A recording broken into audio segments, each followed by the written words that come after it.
Olá, pessoal! Eu sou a professora Marbênia Bastos e hoje eu estou aqui para conversar com vocês sobre os itens de questões no estilo ENAD. Então, no ENAD, nós temos as 10 primeiras questões, que são chamadas de questões de formação geral. O que significa isso? Hoje, você pode ser um profissional da engenharia, da arquitetura, da construção de edifícios, mas você tem que ter uma leitura do mundo. Você tem que ter uma leitura histórica, do contexto histórico que você vive. Você não pode elaborar um projeto para uma determinada comunidade sem fazer um diagnóstico daquela comunidade, sem conhecer o que é que cerca aquela comunidade. Vamos supor que vai fazer um projeto aqui para as dunas.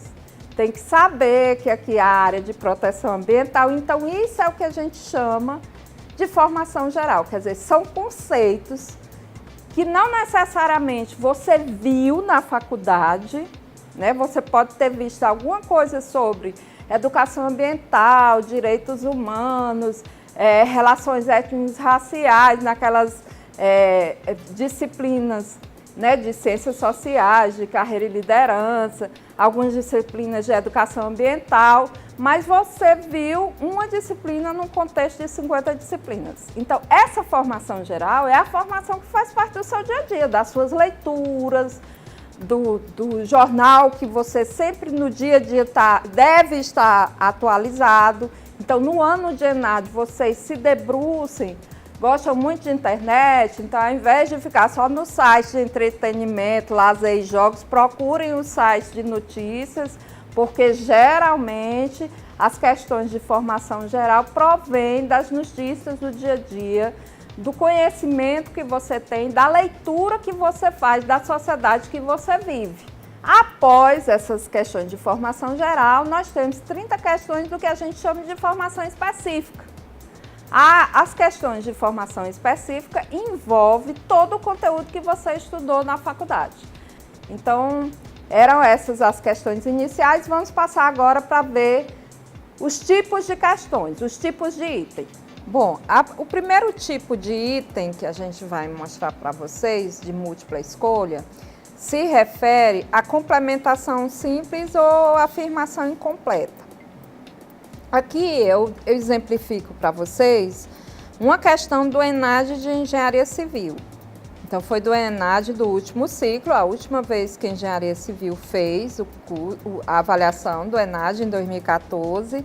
E a gente apresenta a questão 30 aí do ENAD de 2014. O objetivo da gente hoje não é estudar os conceitos das questões, mas o estilo, como a questão foi construída. O estilo de construção da questão do ENAD, ele sempre vai trazer uma questão que não é curta, né? Que não é um item que você vai ler e que rapidamente vai responder. Não, como eu falei anteriormente, exige um processo de aprendizagem, de reflexão, de construção, de análise, de síntese, de comparação.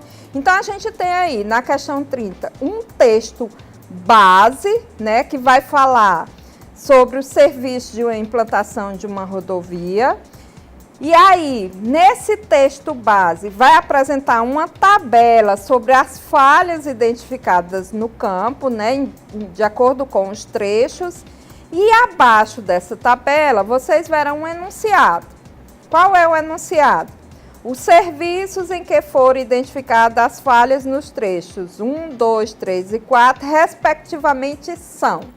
Aí apresenta as 5 alternativas que vão ter que escolher entre as 5 alternativas a alternativa correta, quer dizer, o gabarito. O avaliador diz, respectivamente, você não pode botar a primeira falha do item do trecho 4 como primeiro item da questão. Você tem que responder cada falha de acordo com o enunciado que foi solicitado. Por que é uma questão de complementação simples? Porque você vai continuar o enunciado que ele está dizendo.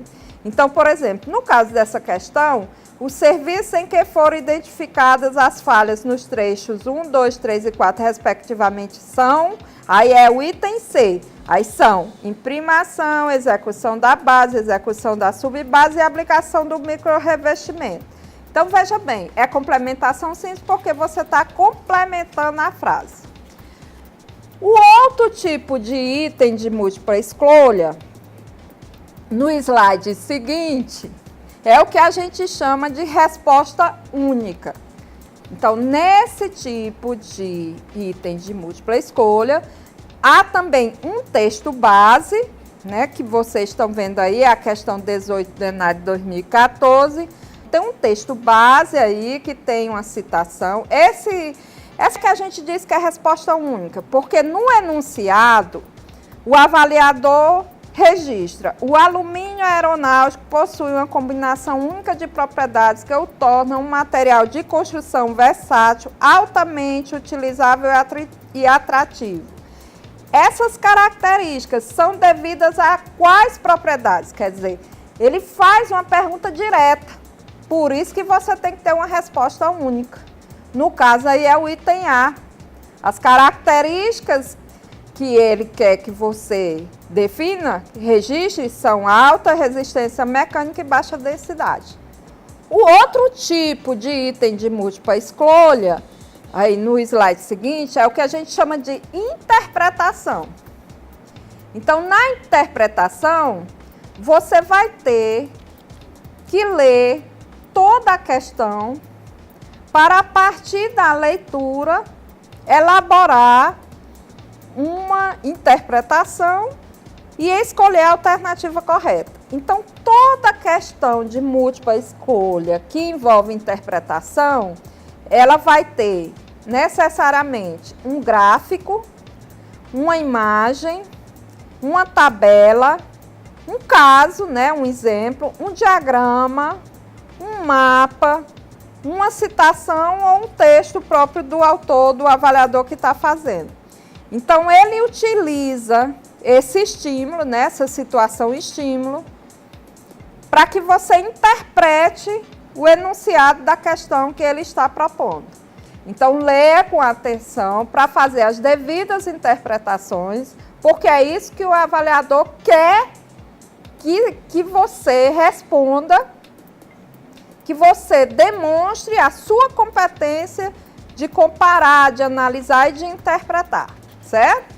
O outro tipo de item de múltipla escolha é o que a gente chama de resposta múltipla.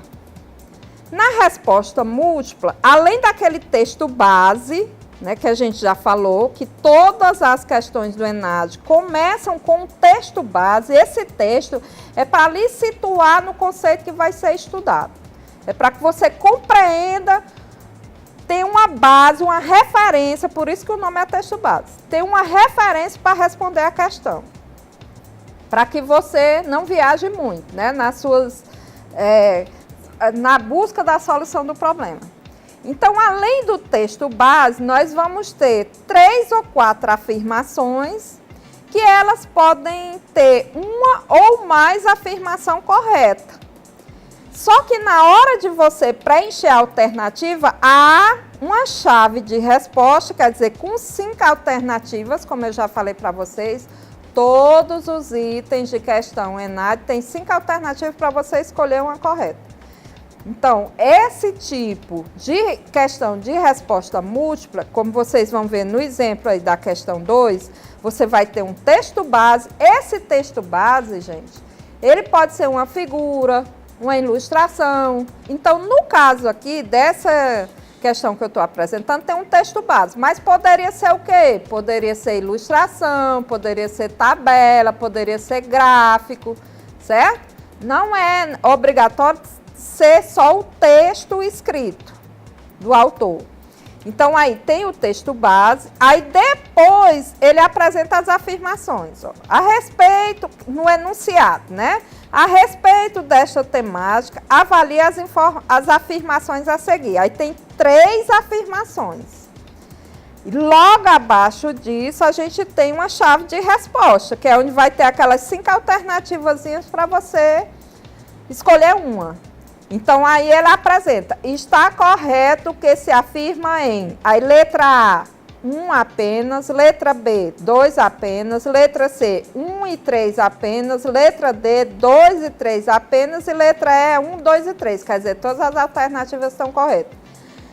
Analisem bem essas alternativas. Tem gente que olha assim e diz, tem 3 alternativas com item 2, 3 alternativas com item 1, então eu acho que o 1 e o 2 estão corretos. Não é assim não.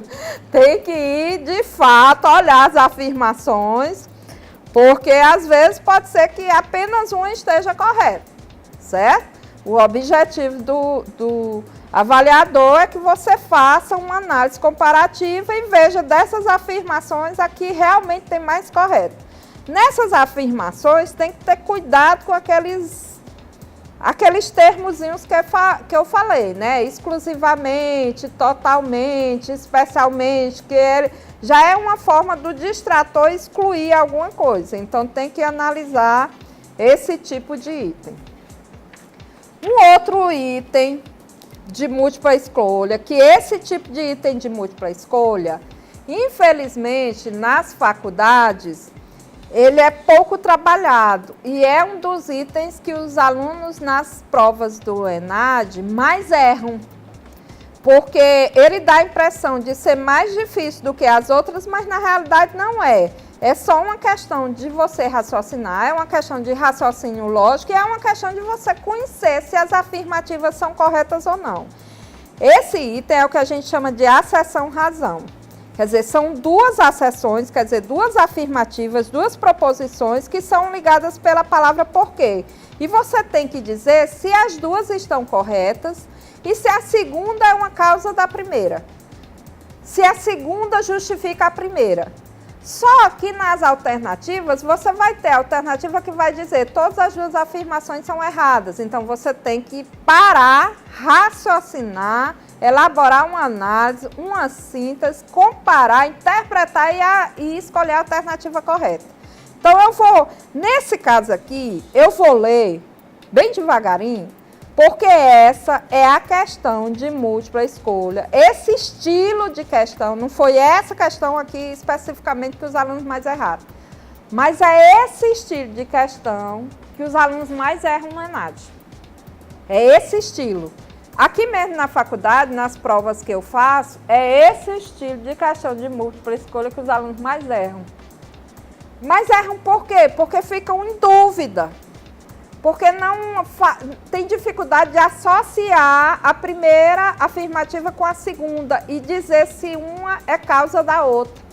E aí isso é uma questão de análise das relações, é uma questão de combinatória, de excluir ou não aquilo que está correto. Então vamos lá, vamos ler aqui a questão. O trecho da música Nos Bailes da Vida de Milton Nascimento, todo artista tem dia onde o povo está, é antigo. E a música de tão tocada acabou por se tornar um estereótipo de tocadores de violões e de roda de amigos em Visconde de Mauá nos anos 1970. Em tempos digitais, porém, ela ficou mais atual do que nunca. É fácil entender o porquê antigamente, quando a informação se concentrava em centros de exposição, veículos de comunicação, editoras, museu e gravadoras, era preciso passar por uma série de curadores para garantir a publicação de um artigo ou livro, a gravação de um disco ou a produção de uma exposição. O mesmo funil que poderia ser injusto e deixar grandes talentos de fora, simplesmente porque não tinham acesso às ferramentas, às pessoas ou às fontes de informação. Também servia como filtro de qualidade. Tocar violão ou ensinar uma peça de teatro em um grande auditório costumava ter um peso muito maior do que fazê-lo em um bar, um centro cultural ou uma calçada. Nas raras ocasiões em que esse valor se investia era justamente porque, para uso do espaço alternativo, havia mecanismos de seleção tão ou mais rígidos do que os do espaço oficial. Então, esse texto base é uma citação de Radfarer, todo artista tem de ir aonde o povo está, e é um texto adaptado de um artigo publicado no dia 29 de julho, com acesso no dia 29 de julho, no site do Itaú Cultural. E aí vem um enunciado da questão. Esse aqui foi o texto base, para ir localizar no que o avaliador quer que você responda. Aí vem o enunciado. A partir do texto acima, avalie as asserções. Tem aluno que diz assim, professora, eu não acertei porque eu não sabia o que era asserção. Então, a asserção é afirmativa, é o enunciado, é a proposição, certo? É aquilo que o avaliador está propondo que você analise. Então, avalie as asserções a seguir e a relação propostas entre elas. Quer dizer, o avaliador quer saber se há uma relação entre um e outro. Então, vamos lá. Na primeira asserção, tem assim, o processo de evolução tecnológica da atualidade democratiza a produção e a divulgação de obras artísticas, reduzindo a importância que o centro de exposição tinha nos anos 1970. Então, aqui você tem que avaliar essa primeira alternativa. Essa alternativa está correta ou está falsa? Então, você vai ver. Será se realmente o processo de evolução tecnológica ajuda nessa divulgação artística? Por exemplo, nós estamos gravando um vídeo agora. Se eu colocar esse vídeo no YouTube, ele vai ter mais exposição, mais visitação do que se eu colocar num centro de exposição, como aconteceu em 1970? Então, se eu considero que sim, então essa alternativa está correta. Aí vem o porquê. Lembre-se que na seção razão tem duas alternativas e tem um porquê. Aí vamos continuar a leitura das duas alternativas, agora incluindo o porquê. O processo de evolução tecnológica da atualidade democratiza a produção e a divulgação de obras artísticas, reduzindo a importância que o centro de exposição tinha nos anos 1970. Porque as novas tecnologias possibilitam que artistas sejam independentes, montem seus próprios ambientes de produção e disponibilizem seus trabalhos de forma simples para um grande número de pessoas. Então, essa segunda alternativa está correta? As novas tecnologias possibilitam que artistas sejam independentes, montem seus próprios ambientes de produção e disponibilizem seus trabalhos de forma simples para um grande número de pessoas? Sim, essa alternativa está correta. Agora, essa alternativa está correta porque é uma consequência da primeira? É isso que o avaliador quer saber. E aí ele coloca várias alternativas para você dizer qual é a correta. Então, na primeira ele diz, as asserções 1 e 2 são proposições verdadeiras e a segunda é uma justificativa correta da primeira. As asserções, no item B, as asserções 1 e 2 são proposições verdadeiras, mas a segunda não é uma justificativa correta da primeira. A asserção 1 é uma proposição verdadeira e a 2 é uma proposição falsa. A asserção 1 é uma proposição falsa e a 2 é uma proposição verdadeira. E as asserções 1 e 2 são proposições falsas. Ora, a gente analisando aqui, a gente discutiu que as duas asserções são verdadeiras. Então, sobra aí as duas alternativas, A e B. E dá para ver claramente uma relação de causalidade entre a segunda, né? Quer dizer, por que é que hoje, no caso da primeira afirmativa, o processo de produção, de evolução tecnológica da atualidade democratiza essa produção? Por quê? Aí, no segundo item está justificando, porque as novas tecnologias possibilitam que os artistas sejam independentes, que façam seus trabalhos e divulguem para um grande número de pessoas. Então, a alternativa correta aí é a 1. As asserções 1 e 2 são proposições verdadeiras e a 2 é a justificativa correta da primeira. O outro tipo de item da questão ENAD é o que a gente chama de item discursivo. Então, toda questão ENAD tem esses tipos de item que a gente discutiu aqui. Tanto os de múltipla escolha quanto os discursivos. Geralmente, nós temos em média de 3 a 4 itens discursivos. Depende da forma como foi elaborada a questão. A prova também. Então, o que é que o item discursivo ele pretende avaliar? Ele pretende avaliar a clareza, se você está sendo claro no seu texto, a coerência, a coesão, quer dizer, se há realmente ganchos, né, que liguem um parágrafo ao outro, que você de fato está falando de um mesmo problema, que você não está fugindo do assunto que está sendo solicitado, se você apresenta argumentos coerentes, argumentos teóricos válidos, e ele vai avaliar também a questão do vocabulário e da gramática. né? O objetivo do item discursivo é conhecer a sua forma de manifestação escrita, a sua forma de linguagem escrita. E é isso que o avaliador quer que você registre. Então, nesses itens, geralmente o enunciado vai ter aquele texto base, igual aos outros que a gente já falou aqui, vai ter o enunciado que vai solicitar que você faça alguma relação daquele conteúdo. Então, ele pode pedir para você propor explicação ou apresentar a solução num problema. Ele pode pedir para você fazer comparações ou classifique, enumere categorias que estão sendo apresentadas no enunciado. Ou ele pode pedir para você analisar algumas afirmações que ele está fazendo. Ou pode pedir também para que você se manifeste favorável ou contrariamente a um determinado problema, desde que você apresente a argumentação. Quer dizer, não é só dizer, eu concordo com o texto, é isso mesmo, não sei o que, e colocar os achismos. Eu acho que é isso mesmo.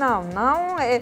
O avaliador quer que você concorde ou discorde, mas apresente argumentos teóricos, conceituais ou práticos que justifiquem o seu posicionamento. Você vai se posicionar, mas você tem que usar os argumentos teóricos dos seus estudos para que a sua posição fique clara, fique coerente e que tenha uma coesão.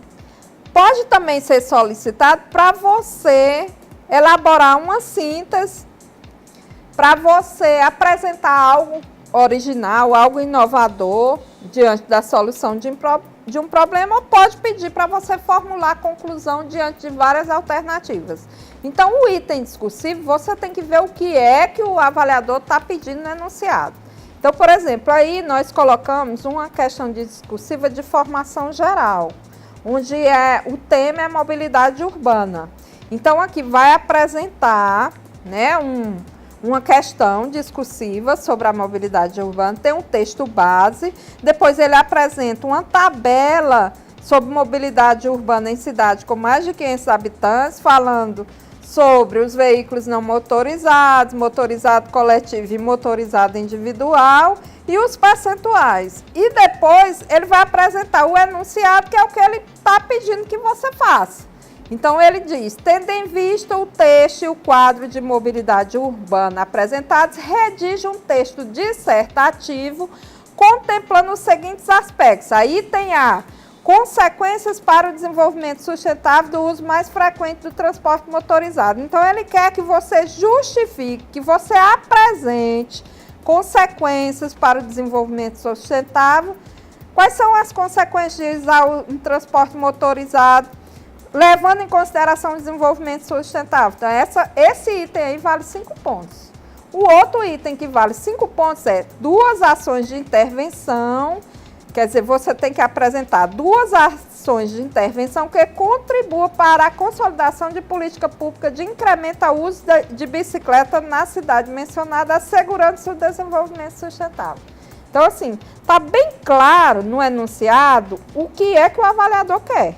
Ele quer que você apresente 2 ações de intervenção, né, que contribuam para essa política pública, de acordo com o texto base que ele apresenta, né, que a política pública relacionada ao incremento do uso de bicicleta, mas que tenha um desenvolvimento sustentável. Então, você tem que gerar os argumentos baseados nisso. Quando o avaliador, por exemplo, nessa questão, quando o avaliador foi avaliar essa questão discursiva, ele apresentou alguns padrões de resposta, o que é que ele esperava que você falasse. Então, por exemplo, sobre as consequências para o desenvolvimento sustentável, o avaliador queria que na dissertação você abordasse pelo menos 2 das seguintes consequências. Por exemplo, o aumento da emissão de poluentes, se você usa mais veículos motorizados, vai ter aumento de poluentes.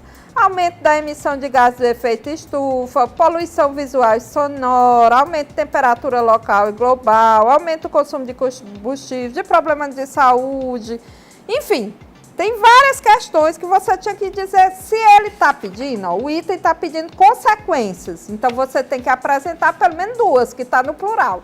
Se você apresentar só uma, você já perdeu meio ponto. Então, você tem que observar o que é que o enunciado está pedindo. Por exemplo, no enunciado da questão B, ele pede duas ações de intervenção. Se ele pede duas, você não pode fazer uma. Né? Então, no padrão de resposta, o avaliador já diz, eu quero que o aluno aborde duas das seguintes intervenções. Construção de vias exclusivas para a bicicleta, no caso ciclovia e ciclofaixa, ou proposição de formas de integração entre as bicicletas, o metrô e os ônibus coletivos, ou ponto de aluguel e empréstimo de bicicleta, ou construção de bicicletária, investimento na segurança pública, políticas de incentivo de uso de bicicleta. Quando você for fazer a questão do item discursivo, você não pode pensar que o avaliador sabe o que passa na sua cabeça. Não, você tem que colocar no papel. O avaliador não vai inferir o que você queria falar. Responde exatamente o que foi solicitado. Se é solicitado mais de um item, coloque mais de um item, senão se colocar só um, você vai perder já metade da questão. Bom, nós esperamos que essas dicas, essas orientações que nós passamos para vocês hoje, possam ser utilizadas no dia a dia de vocês. Qualquer dúvida, procure aos professores, aos orientadores de vocês. Vocês podem baixar, fazer o download de todas essas provas dos ENADES anteriores no site do INEP e vocês podem treinar em casa, além das questões que são apresentadas no dia a dia de sala de aula e nas avaliações aqui na faculdade. Boa sorte, bom desempenho, estudem bastante e vamos para a nota máxima no ENADE 2017. Obrigada.